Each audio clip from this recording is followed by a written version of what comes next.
I'm RT and welcome back to RTsWorld. So today I present you a new minigame, and this minigame is called Maze Runner. And Maze Runner is a very fancy new minigame I created together with a suggester, or not together, or so he suggested it, I built it, so that's why I can call that a cooperation. And the suggester of this video was Frankie Loco.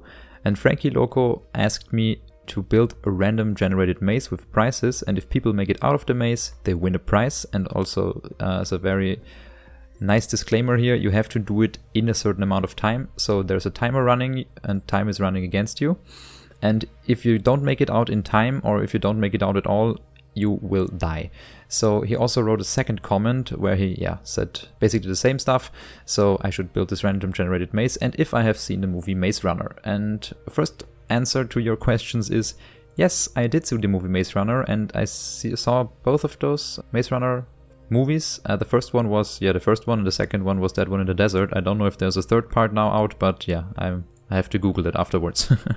So to the second question, if I can build such a maze, of course I did it, and yeah, hopefully you like it. And if you like it, dear viewer, if you like it, make sure to leave a like and also subscribe if you want to see more content regarding Redstone, minigames, Redstone casinos, and so on. So let's dive into this video. First of all, I want to go over this machine with you together, so I will explain every single circuit to you, what it does, what it's for, and in the second part of this video I will play it with you a few times to make sure we can cover any outcome of this maze. So what happens if you win, what happens if you don't get out in time, and what happens if a player does not get out at all. So for example, if you build this on a multiplayer server, and by the way, this is completely multiplayer friendly, you can build it on any server, and you should also be able to build this one in Bedrock and in Java Minecraft as well. But before I want to go over every circuit in here, I want to show you how I built this maze here.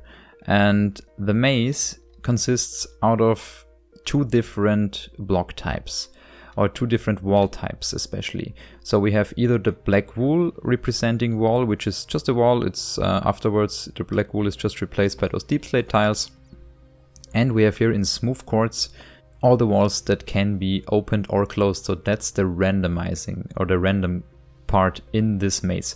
So we can either have those positions opened or closed, and that accounts for all those positions, and I guess I have like 20 in there or so.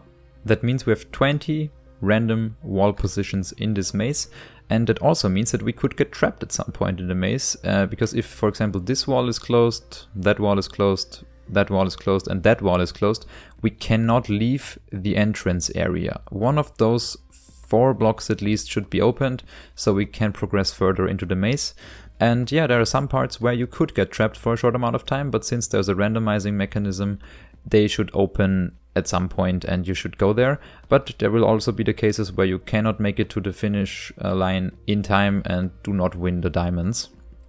So what I implemented next was pistons that are on the top and bottom of those smooth quartz block slots. So we have there a sticky piston down there and one up here.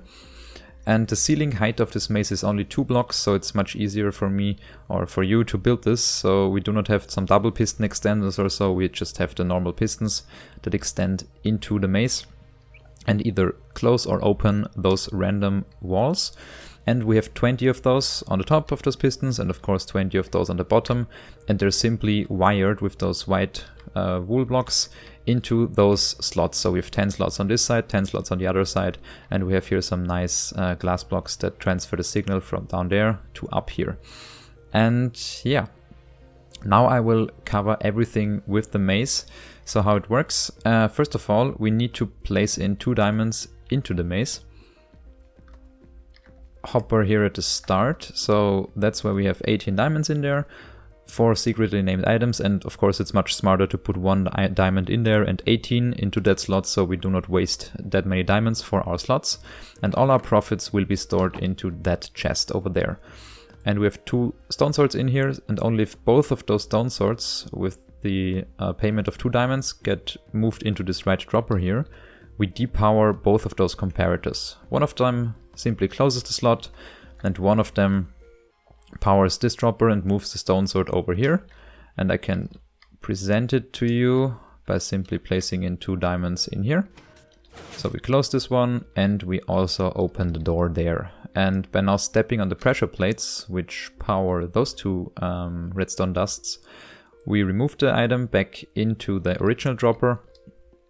And we also depower that comparator and close the door shut again. So if we put ourselves some weight on these pressure plates, now we see we are now trapped in this room and we have to put in here an item.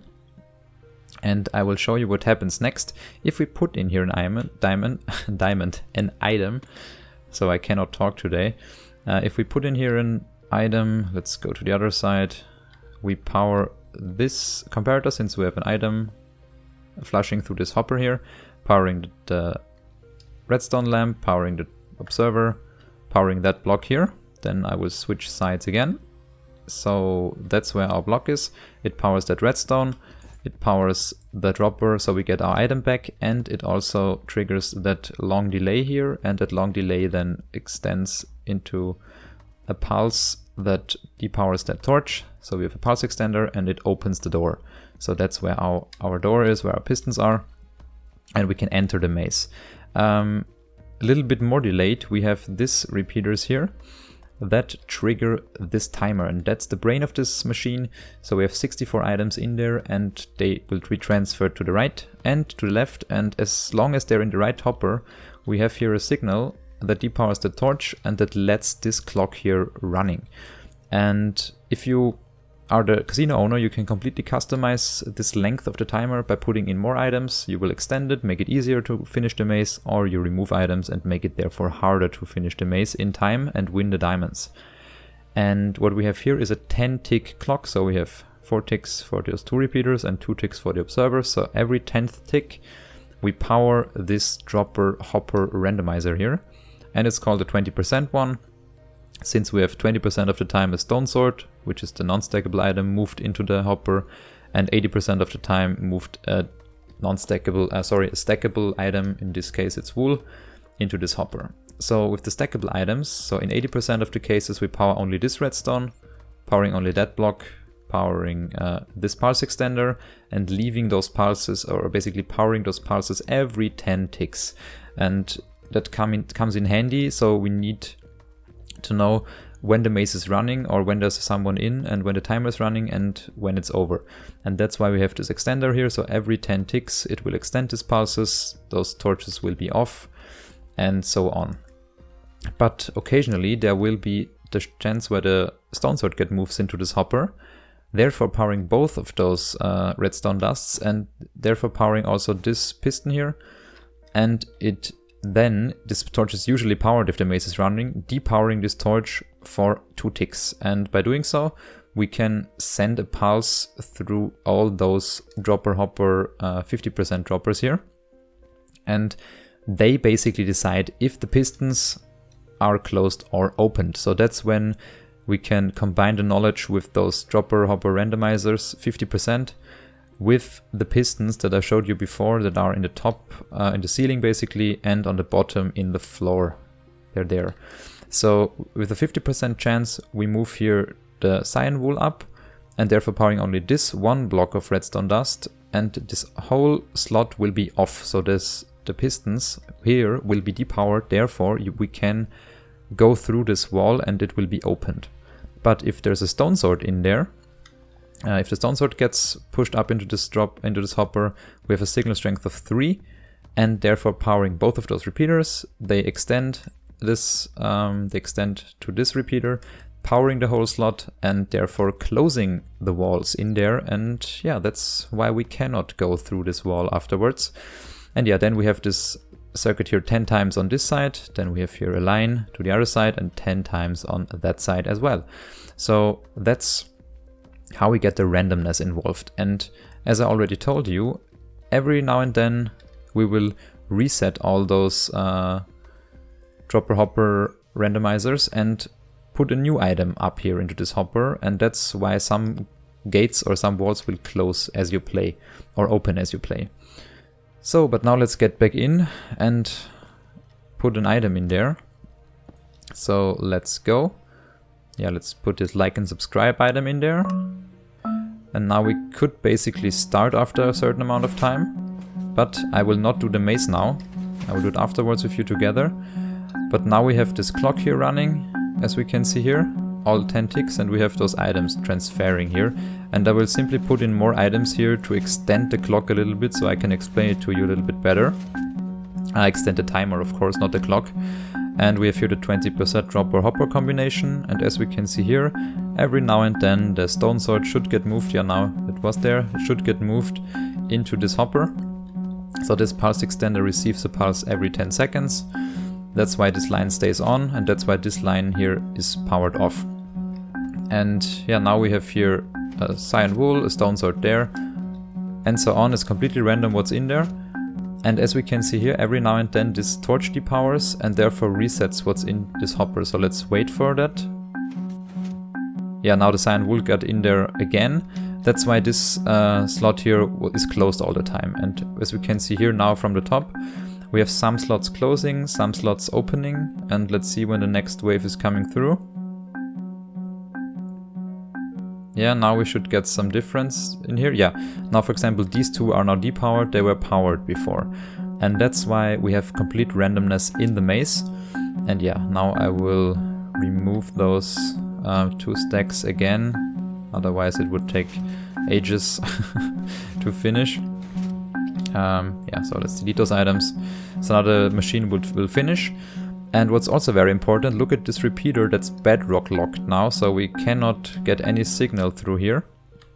And yeah, only if the casino, or basically the timer is over, the bedrock locking of this repeater is gone, and I will explain you why that's the case. So first of all, now I explain the entering part, and I will explain the exiting part afterwards. But what happens, for example, yeah, now it's a very good example. What happens if you do never get out of the maze? So you now got bored in there. By the way, if you end the timer, it retracts all the walls. So now all of those slots are opened. So you should finish the maze very easily. And what happens if the player now says, okay, I did not win, I'm bored, I just log out and nobody can play it anymore. So now I'm a new player, I want to insert my diamonds, does not work. So what do I do now? And what I can do now is insert here any item. And by doing so, let's insert it here. I also get it back so I do not lose an item. We trigger this timer here on the bottom, and only, I guess it's 32 items need to get moved. And by doing so, they will trigger this pulse. Yeah, we saw it, and it went through here. It's up there. And it will reset the whole contraption. And usually if the maze is running, and if someone is thinking, hey, there's a player inside, he still plays, I will just reset the maze and yeah, basically mess with him. That's not working, since this repeater would be bedrock locked and it cannot power that block, so the maze cannot be reset if the timer is running. That's kind of a safety mechanism that no one messes with your run if you're in the maze. And the last part I want to explain is the part where we finish the maze. So usually if we started it, this door is open, and if we press those pressure plates, let's get out of here. If we press those pressure plates, we can power those 2 pieces of redstone dust, therefore powering this line here. And usually this block is right here, and the reason why that is this timer, if it's running, this torch is depowered, depowering that redstone, powering that torch, therefore powering this piston here.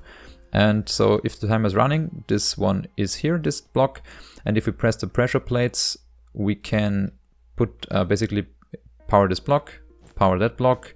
It will send a short pulse over there. The observer will detect the state change in the repeater, therefore powering this diamond dropper here. And this diamond dropper will spit out 2 items, and then after a certain amount of time we have the powering of these repeaters again, and we get another 2 items. So we have 4 diamonds in total if we win this maze, or if we can beat it in time.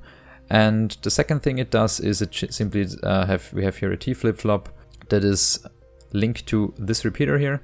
So if we finish the maze in time, we also remove that, this item there. Usually that stone sword, if we're playing, is right here. We move it back into this original dropper here, therefore depowering this side and depowering the piston as well.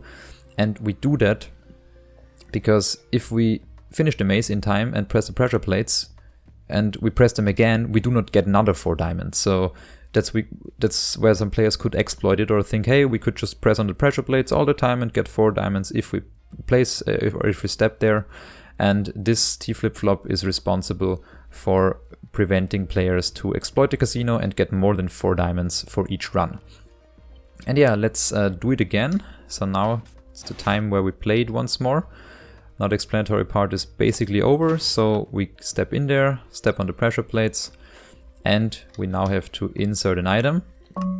Let's see what we can do now. Let's run. So now we can, oh, now it was fast. That's great. Oh, there's a wall closing. There's a wall closing. There's a wall opening. Let's see if we can get through here. Nice, that's great. Let's see where we are. Yeah, since I designed the maze, I know where to go. And yeah, I guess we're trapped in here somewhat. Let's see if that one opened. No, it did not. No, I cannot make it in time. Shit. Oh, yeah. That's very unfortunate. Let's go back. Okay. Yeah, now we have a very good example of where the maze trapped me a little bit. So it closed always some doors when I needed them to open. So yeah, now that one opened. But yeah, now everything should be opened since I lost, so I can just complete it. Yeah, now I can just complete it since I lost, and I can go to this room. I know it looked kind of funky, but that's what happens if you lose. And yeah, now we can reset it by ourselves by placing in one random item in there. We get it back, we can leave it. And I want to explain to you what happens if we place there an item inside. So it triggers this comparator, powers this redstone, powers those lines, and this cyan wool circuit here, where we depower the torch and open the door. So that's how we open the door. And that's also basically how that works. And the last line or the last piece of redstone I want to explain is, you know that this pulse extender is powered all the time. It's always on if the timer is on, but it will send a very short pulse. Here, this green line, a very short pulse if the timer ends. And if the timer ends, we also remove the item, the stone sword, from this dropper here to that one, and therefore depowering this block here. So that's why I just wanted to tell you very quickly how we exactly depower this piston here, since I used some simplifications before. And yeah, there's also an additional block I placed before. We don't need that, obviously. So let's see if we can finish the maze in time. Let's do it one more time. Close the door behind us, another diamond in there. And let's go. Come on, let's go, let's go, let's go. Let's see, we go in there. We go in here. Yeah, that's open, that's great. Oh, that's also open, that's also great. That's now very far into the race now.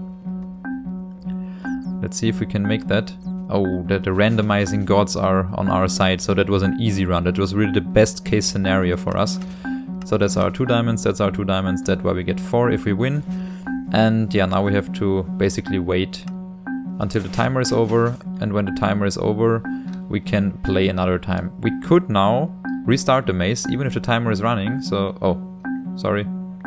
We could restart the maze now, but if we do so, we have to wait until the timer is over, otherwise we would lose as soon as it's over, and that's of course a very hard disadvantage. So now would be the time to restart the timer. So let's do it one more time with you together. Now this door closed. Let's go there, let's go there, let's go there. Come on, we can do that. Here's closed. That should open. That should open now. Otherwise, yeah, that's great. Yeah, if you play this some amount of time, you know the maze and you know how it works. Yes, I guess we're through. I guess we're through. Nice. You know the maze at some point, and yeah, you know which doors should open and which should not. But if you completely depend, or if you're waiting in front of some doors, you always know that there's only a 50% chance each cycle that the door will actually open, and the other 50% it will stay closed. So yeah, it's not that not that easy to think, yeah, just wait, in front of the door until it opens, so that's not the case. And now, yeah, now everything will depower and everything will open. Nice. Yeah, with that done, I do not have a block by block tutorial for this one, since it is super custom and super specific. Yeah, that's my maze design. It only works for that maze design, of course. You could build it. You can also download the world if you want to build it by yourself and want to test it a little bit more. So feel free to download it. And yeah, that are just the iterations I went through. And of course, you can design those mazes by yourself if you want to, because the rest of the circuits are actually not that complicated. I know that they're not very easy, but they're also not super hard to do. Anyways, with that said, I really appreciate you watching, liking, subscribing, viewing, whatever, and commenting. I really appreciate that. I just wanted to state that once more, or again, basically. And yeah, if you like this video, make sure to leave a like and also subscribe if you want to see more content. And with that said, I will say bye bye, and I will see you in the next video.